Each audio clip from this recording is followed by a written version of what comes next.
किसके सामने बनाया? भगवान के सामने बनाया। भगवान के सामने किसी की नकल चलने वाली भगवान देखिए तो हनुमान है, वो नकली चेहरा बना के आया है। हनुमान जी गए, प्रणाम करके पूछने लगे आप कौन हैं? कठिन भूमि कोमल पदगामी, कवन हेतु विचरहूं बन स्वामी। आप कौन हैं? धरा कठोर है, आपके पांव कोमल हैं, आप वन में क्यों घूम रहे हैं? क्या आप ब्रह्मा विष्णु महेश में से कोई हैं? क्या नर नारायण है? मुझे तो लगता है कहीं आप ब्रह्म तो नहीं है जो पृथ्वी के भार का हरण करने के लिए अवतार लिया करते हैं। आप इनमें से कौन हैं? भगवान ने सोचा कि जब भक्त ही अपने आप को छिपा कर बैठा है तो हमको क्या पड़ी है अपना असली परिचय बताने की, हम भी छिपाएंगे। भगवान ने कहा हे ब्राह्मण देवता, आप जो जो बोल रहे हैं उनमें से हम कुछ भी नहीं हैं। हम अयोध्या नरेश महाराज दशरथ के पुत्र राम हैं, हमारे छोटे भाई लक्ष्मण हैं, हमारे साथ मेरी अर्धांगिनी थी सीता, यहाँ कोई हरण करके ले गया, हम उन्हीं को ढूंढ रहे हैं। ये तो हमारी कथा है। ब्राह्मण देवता अब आप अपनी कथा सुनाइए। जैसे नाम राम लक्ष्मण दो भाई सुना, प्रभु पहचानी, तुरंत परे हो गई चरना, सो सुख उमा जाई नहीं बरना। श्री हनुमान जी महाराज तुरंत भगवान के चरणों में लौट गए। परंतु समझिएगा भगवान ने हनुमान जी को उठाया नहीं। आज प्रभु का स्वभाव है जैसे कोई प्रणाम करता है, गिरता है, प्रभु तुरंत उठा लेते हैं। हनुमान जी को नहीं उठाया। थोड़ी देर बाद हनुमान जी स्वयं उठ गए। कहा प्रभु मैं तो जीव हूं, अज्ञानी हूं, विषय में लीन रहता हूं, मैं आपको भूलकर आपका परिचय पूछ लिया मैंने, परंतु आप तो सब कुछ जानते हैं नाथ, और उसके बाद भी मनुष्य की भांति आप मुझसे मेरा परिचय पूछ रहे हैं। क्या आप मुझे भूल गए हैं प्रभु? इतना कह के हनुमान जी फिर प्रणाम किए, लेकिन भगवान ने अब की बार भी नहीं उठाया। श्री हनुमान जी परेशान कि आखिर राघव जी उठा क्यों नहीं रहे हैं। तब मन में भाव आया, मैंने मुख से बता दिया कि प्रभु मैं कोई ब्राह्मण नहीं, आपका दास हनुमान हूं, परंतु स्वरूप से अब तक ब्राह्मण बना हुआ हूं, यानी कपट। जो हूं वो दिखाई नहीं दे रहा है, और जो दिखाई दे रहा वो हम हैं, यही कपट है। मैं भगवान के सामने कपट का रूप बनाया हूं। और राम जी कहते हैं मोहि कपट छल छिद्र न भावा। ऐ तुरंत हनुमान जी अपने असली रूप में आए, और जैसे हनुमान जी अपने रूप में आए तब रघुपति उठाई उर लावा, तब रघुपति उठाई उर लावा, निज लोचन जल सींच जुड़ावा, निज लोचन जल सींच जुड़ावा, निज लोचन जल सींच जुड़ावा। भगवान ने तुरंत हनुमान जी को उठाया और उठाकर अपने हृदय से लगा लिया। और प्रभु ने कहा हनुमान जी आप कह रहे थे मैं आपको भूल गया, मैं आपको लक्ष्मण जी से 2 गुना अधिक प्रेम करता हूं। तै मम प्रिय लक्ष्मण ते दूना। अब यहां पर एक बड़ी प्यारी बात, लक्ष्मण जी बेचारे तो कई साल से भगवान की सेवा में लगे हैं, दिन रात एक कर दिए हैं वन में, और हनुमान जी तो अभी अभी आए हैं। तो तो भगवान ने कह दिया कि लक्ष्मण जी से 2 गुना अधिक आपको प्रेम करता हूं। ये बात सही ठीक है? कहिए, कोई आपके लिए दिन रात खप रहा हो, मर रहा हो सालों से, और उसी के सामने कोई नया नया आया और आप बोले कि आपको तो इनसे अधिक प्रेम करता हूं, लक्ष्मण जी को कितना बुरा लगा होगा? कहिए, लगा होगा ना? भगवान ने गलत कहा ना? कहिए, भगवान ने गलत कहा ना? बिल्कुल सही कहा। भगवान क्यों गलत बोलेंगे जी? तो आप कहोगे महाराज यहां क्यों बोला भगवान ने? एक महापुरुष हैं पूज्य श्री कृपा शंकर जी रामायणी, अयोध्या में, अब तो नहीं रहे। वो कहते हैं देखो, एक मां के 2 बच्चे हैं, एक 5 साल का और दूसरा बेटा 2 महीने का। माता दोनों में से सबसे अधिक किसको प्रेम करेगी? किसको करेगी? हाँ, क्यों भाई? 5 साल वाला तो 5 साल से उसका बेटा है, तो सबसे अधिक तो 5 साल वाले को करना चाहिए ना। लेकिन मां किसको करेगी? 2 महीने वाले बच्चे को। भगवान भी यहां यही कहते हैं, लक्ष्मण तुम तो मेरे पुराने बच्चे हो, हनुमान तो अभी अभी मेरी शरण में आया है, अर्थात ये भी नवजात शिशु है, इनको मैं आपसे 2 गुना अधिक प्रेम करूंगा। भगवान किसी के मन को नहीं दुखाते हैं। जो किसी को दुख दे वो भगवान हो ही नहीं सकता है। हमारे बिहार बक्सर में एक गायक थे आदरणीय गायत्री कुमार ठाकुर। उस दिन मैं किसके घर गया था तो बब्बा ने हमसे कहा, बब्बा बैठे हैं यहाँ पे, हाँ, विवेक जी के घर। विवेक भैया के बब्बा बोले महाराज एगो भजन हमको सुना दीजिएगा। मैंने जरूर सुना देंगे बाबूजी। तो कल हम भुला ही गए, लेकिन अभी देखिए प्रसंग आया। भगवान अरे करुणा निधान जगत के दाता है, करुणा निधान जगत के दाता है,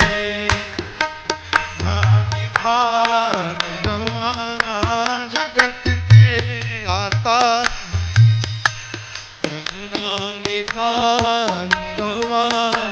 जगत के दाता।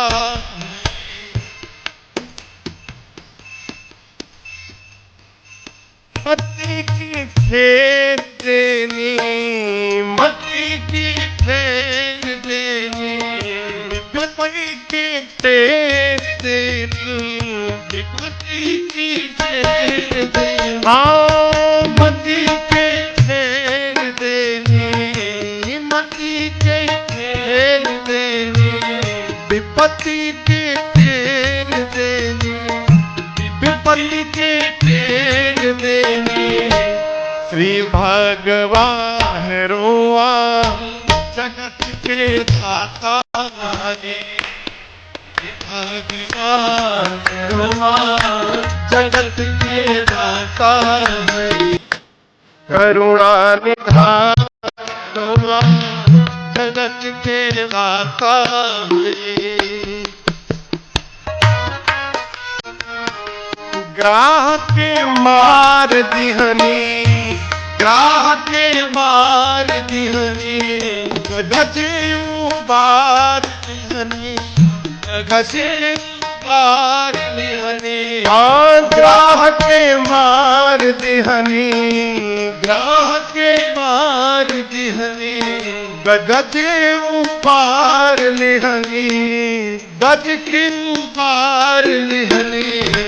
के बा समान रोआ जगत के दाता है, के बा समान जगत के दाता है, करुणा निधान जगत के दाता है, करुणा निधान रोआ जगत के दाता है।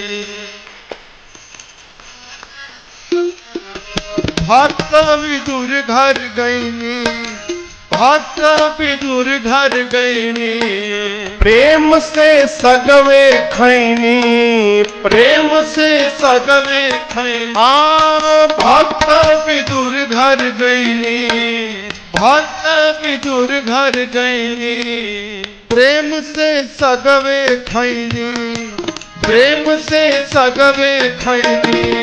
छोड़ के पकवान रउआ जगत के दाता हई, छोड़ के पकवान जगत के दाता हई। करुणा निधान जगत के दाता हई, करुणा निधान जगत के दाता हई। मैया सबरी घर गई, मैया सबरी घर गई, झूठे बेरन के खैनी, झूठे बेरन के खैनी। मैया सबरी घर गई, मैया सबरी घर गई, झूठे बेरन के खैनी, झूठे बेरन के खैनी। कहीं के बखान रउआ जगत के दाता हई, करके बखान रवा जगत के दाता हई। करुणा निधान रवा जगत के दाता हई। साधक गावेले दास गईत्री, गावेले दास गईत्री, खींच के 3 गो चिचरी, खींच के 3 गो चिचरी। चिचरी बुझाता? चिचरी भोजपुरी में लकीर को चिचरी कहते हैं। कोई भी आदमी कहता है अरे हम सत्य बोल रहे हैं, नहीं विश्वास, 1 2 3, लोग 3 लकीर खींच के कहते हैं एकदम पकाट सत्य है। चिचरी यानी लकीर। साधक कहता है गावेले दास गईत्री, गावेले दास गईत्री, खींच के 3 गो चिचरी, खींच के 3 गो का कई बुद्धिमान रोआ जगत के दाता हई।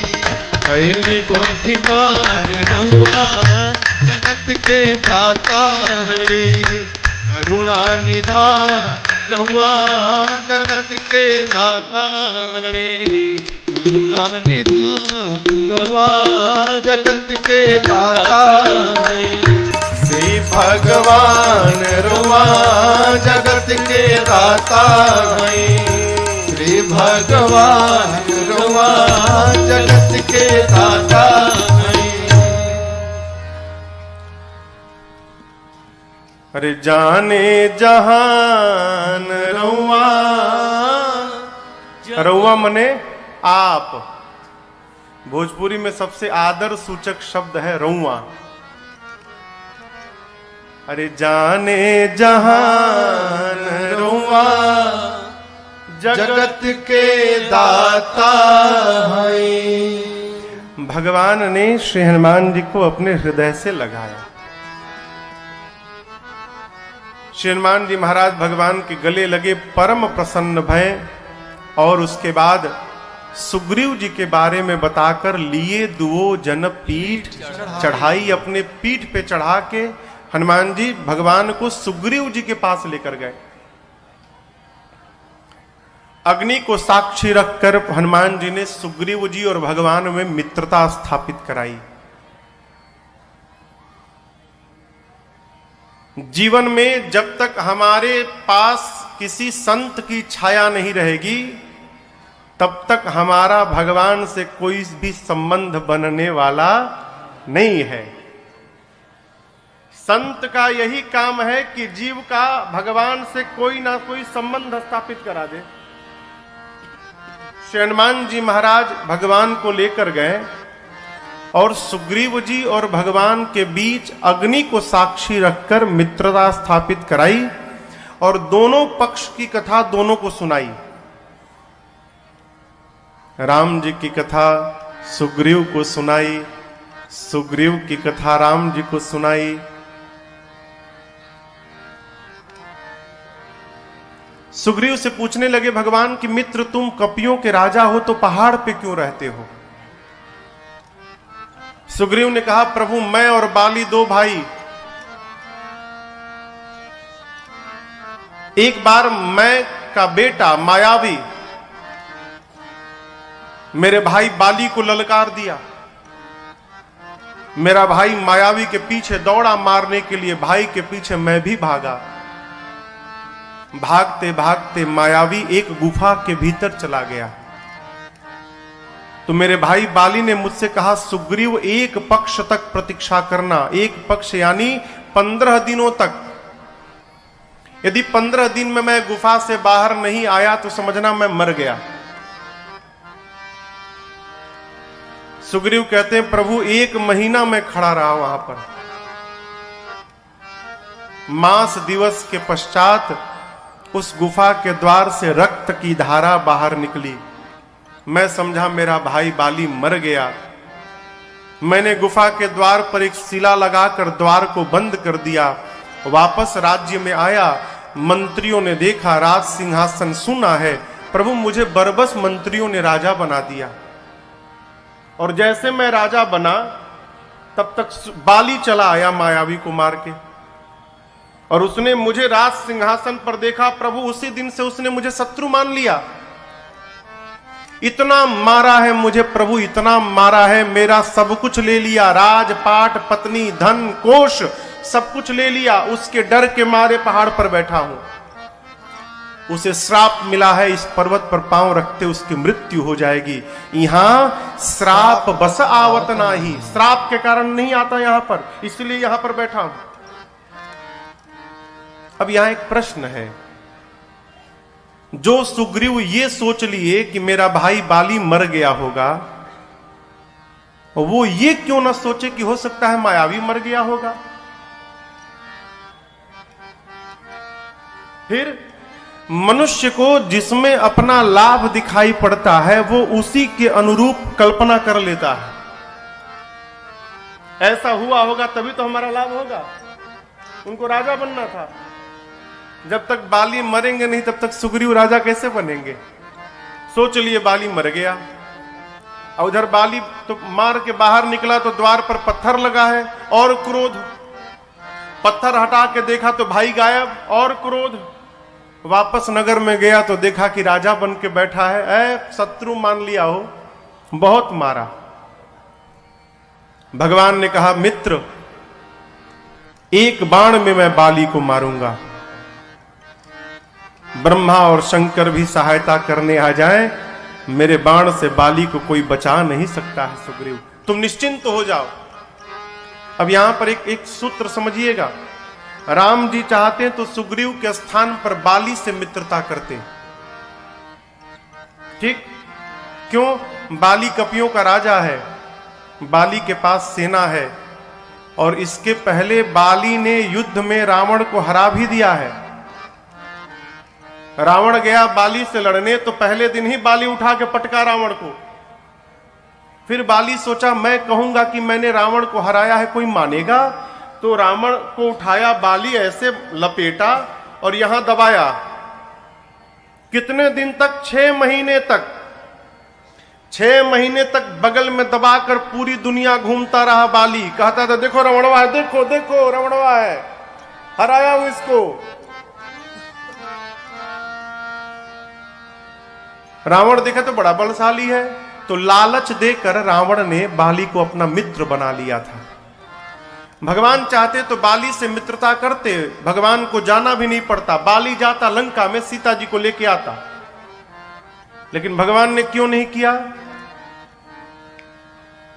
जीवन में कितना भी लाभ दिखाई पड़े, यदि वो लाभ अधर्म के मार्ग पर जाकर प्राप्त हो रहा हो तो उससे अच्छा दरिद्र बन के रहा जाए, परंतु उस लाभ की ओर नहीं देखना चाहिए। कपूर भैया, हमारे भोजपुरी में कहावत है, फायदा देखकर कायदा नहीं बदलना चाहिए। कायदा यानी तरीका। फायदा दिखाई पड़ा तो कायदा नहीं बदलना चाहिए। आजकल पूरे देश में एक अभियान के तहत धर्म परिवर्तन कराया जा रहा है। अभियान चला है, अभियान धर्म बदलो। धर्म कैसे बदलो? रुपया लेकर बदलो। फायदा देखकर कायदा लोग बदल रहे हो। एक बात सदैव याद रखिएगा, धरती पर कोई भी बच्चा जब जन्म लेता है तो वो जन्म लेने के साथ ही हिंदू रहता है। उसके बाद जो भी होता है काट छाट के बनाया जाता है। पैदा होते बच्चा सनातनी रहता है, जो भी हो। क्यों? हिंदू को बनाना नहीं पड़ता, हिंदू बन के जन्म लेता है। रुपए के लिए माई बाप नहीं बदलना चाहिए। रुपए के लिए माई बाप नहीं बदलना चाहिए। हम हिंदू हैं और आपसे निवेदन करूं, इसमें अपराध हमारा भी है। दूर रहना, दूर रहना, आना मत, आना मत, तुम छूना मत हमको। अरे क्या हो तुम? क्या हो छूना मत? शरीर में बीमारी लग जाएगी, डॉक्टर साहब कहेंगे 10 बोतल खून चाहिए, उस समय नहीं पूछोगे कि किसका खून लेकर आ रहे हो। उस समय तो खून चाहिए, लगाओ, प्राण बचाना है। आप देखिए, हम राम जी की कथा गाते हैं। राम जी समाज के सबसे निचले स्तर के लोगों को जाकर अपनाया। राम जी को क्या पड़ी थी कोल भीलों के साथ रहने के लिए? अयोध्यावासी जब चित्रकूट में आकर रहने लगे और कोल भील उनकी सेवा करने लगे तो अयोध्यावासी कहते हैं, आप लोग हमारी कितनी सेवा कर रहे हैं। कोल भीलों ने कहा, ये कौन सी सेवा है? पानी लाना, कपड़ा लाना, फल लाना, ये कोई सेवा है? असली सेवा तो आप देख ही नहीं अब तक। अयोध्यावासियों ने पूछा, कौन सी सेवा? कोल भील कहते हैं, हम लोग अब तक आपको लूटे नहीं, ये सबसे बड़ी सेवा हमारी है।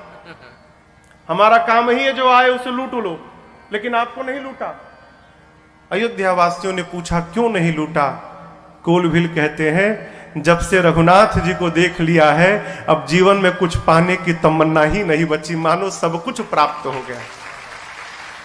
भगवान को क्या पड़ी थी कोल भीलों के साथ रहने के लिए? शबरी मैया भीलनी है। भीलनी, कल आपने कथा श्रवण की। शबरी मैया अपने मुख से कहती है, प्रभु अधम हूं, अधम में भी अधम हूं, मति मंद हूं, हे पाप शत्रु, पाप की धरा पर मैंने जन्म लिया है। उन शबरी मैया के घर जाकर भगवान भोजन करते हैं। क्यों?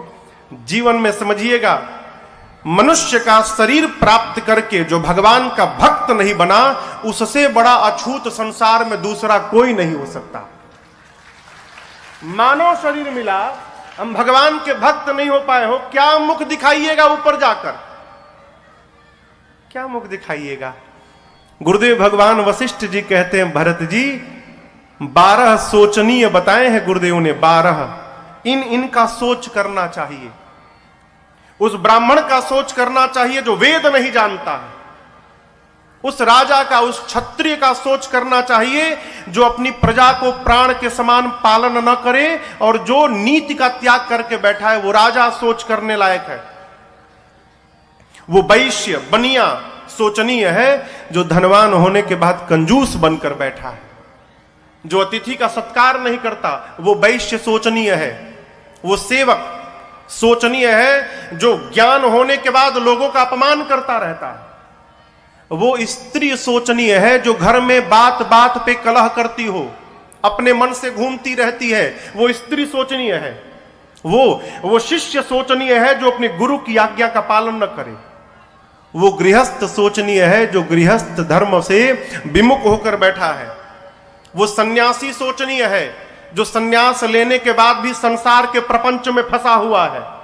वो वानप्रस्थ सोचनीय है भरत जो तप छोड़कर भोग में लीन हुआ है।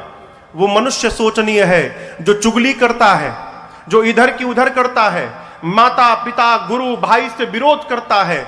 वो मनुष्य सोचनीय है जो केवल अपने शरीर का ही पोषण करता है। और अंत में कहा गुरु जी, भरत, वो मनुष्य तो बेटा सब प्रकार से शोचनीय है जो मानव का शरीर प्राप्त करके भगवान का भक्त न हो पाया, वो सब प्रकार शोचनीय है। संसार में यदि कोई अछूत है तो जो भगवान का भक्त नहीं है वो अछूत है। भगवान के भक्त की कोई जाति नहीं होती है। वो आप अपनाइए, मानवता के कारण अपने लोगों को अपनाइए। यदि आज हम मौन होकर बैठे रहें तो आगे आने वाला समय बहुत विकट हो जाएगा। बुरा मत मानिएगा, मैं गया था केरला। केरला जाकर हमको लग ही नहीं रहा था कि हम भारत में हैं। जहां देखिए केवल चर्च दिखाई पड़ते हैं, मंदिर का नामो निशान नहीं है। क्या अंग्रेज आकर बैठे हैं क्या वहां पर? अंग्रेज आए हैं? हमारे अपने लोग हैं। क्यों चले गए? हमने पकड़ने का उनको प्रयास ही नहीं किया, इसलिए सब निकल के चले गए। अपने लोगों को पहचानने का स्वभाव बनाइए, उनको अपनाने का स्वभाव बनाइए। समाज, हम मानव पहले बने, उसके बाद में ब्राह्मण और क्षत्रिय बना जाए। पहले मनुष्य बनने का स्वभाव बनाया जाए। मेरी प्रार्थना आपसे, रुपए के लिए माई बाप नहीं बदलना चाहिए। भाग्य में जितना धन, जितना ऐश्वर्य लिखा है, कोई माई का लाल आपसे छीन नहीं सकता। एक बड़े अच्छे साधक थे, पूज्य राजेश्वरानंद जी महाराज कहते थे, भाग्य में होगा तो भागा हुआ भी भाग के चला आएगा, और भाग्य में नहीं होगा तो आया हुआ भी भाग के चला जाएगा। आपके पास टिकने वाला नहीं है। भगवान ने लाभ देखकर नियम नहीं तोड़ा। बाली के साथ मित्रता नहीं की, सुग्रीव के साथ मित्रता की भगवान ने। सुग्रीव से प्रभु ने कहा, मैं तुम्हारा काम करूंगा, बाली को मारकर आपको राज सत्ता वापस दूंगा, आप राजा बन जाइएगा तो आप मेरा काम करिएगा। कपियों को चारों दिशाओं में, 10 दिशाओं में भेजकर और सीता जी का पता लगाइएगा। भगवान ने अपने वचन का पालन किया। बाली राम निज धाम पठावा। बाली को प्रभु ने अपने धाम विदा किया। क्यों मारा? सुग्रीव कारण नहीं थे। बाली इंद्र के अंश से अवतार लिए थे, आए थे राम जी का काम करने, और जाकर रावण से मित्रता कर ली थी, इसलिए भगवान ने मारा। और एक बात समझिएगा, भगवान जितना लाभ बाली को दे दिए उतना लाभ सुग्रीव को भी नहीं मिला। कैसे? बाली को भगवान ने अपना पद दे दिया और सुग्रीव को किष्किंधा का पद दे दिया। दोनों को एक एक पद दिया है, परंतु जो बाली को पद दिया है वो पद जीवन में अब समाप्त होने वाला नहीं है, और सुग्रीव को जो पद दिया वो समाप्त होने वाला पद है। सुग्रीव के बाद बाली का पुत्र अंगद राजा बनेगा। अंगद को युवराज बनाया भगवान ने। सुग्रीव से कहा, मित्र राजपाट संभालिए, मेरा काम याद रखिएगा। क्या? सीता जी का पता लगाना है। लेकिन जब जीवन में बहुत सुख आ जाए ना हो तो हम भगवान को ही भूल कर बैठ जाते हैं। हमसे लोग पूछते हैं, महाराज हम क्या करें? माला जपें, पूजा करें, तीर्थ की यात्रा करें, क्या करें? कुछ मत करिए। फिर महाराज बस भगवान को याद करते रहिए। सबसे बड़ी साधना और सबसे बड़ी पूजा यही है, हम भगवान को याद करते रहें। याद कब बनी रहेगी? जब जीवन में कष्ट होगा, जीवन में जब दुख होगा। हमारे महाराज जी कहा करते हैं, बेटा भगवान से ये कहना कि प्रभु जीवन में कोई ना कोई कमी बनी रहे। क्यों? जब चारों ओर से बढ़िया हो जाएगा ना तो भगवान की याद आने वाली नहीं है, फिर भगवान को भूल जाएंगे हम। कमी बनी रहे कि प्रभु की याद आती रहे। जो इनको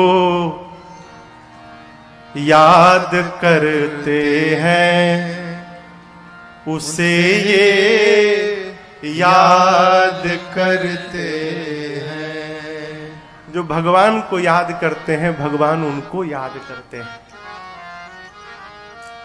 याद को उल्टा करिए, करिए करिए। क्या होगा? दया।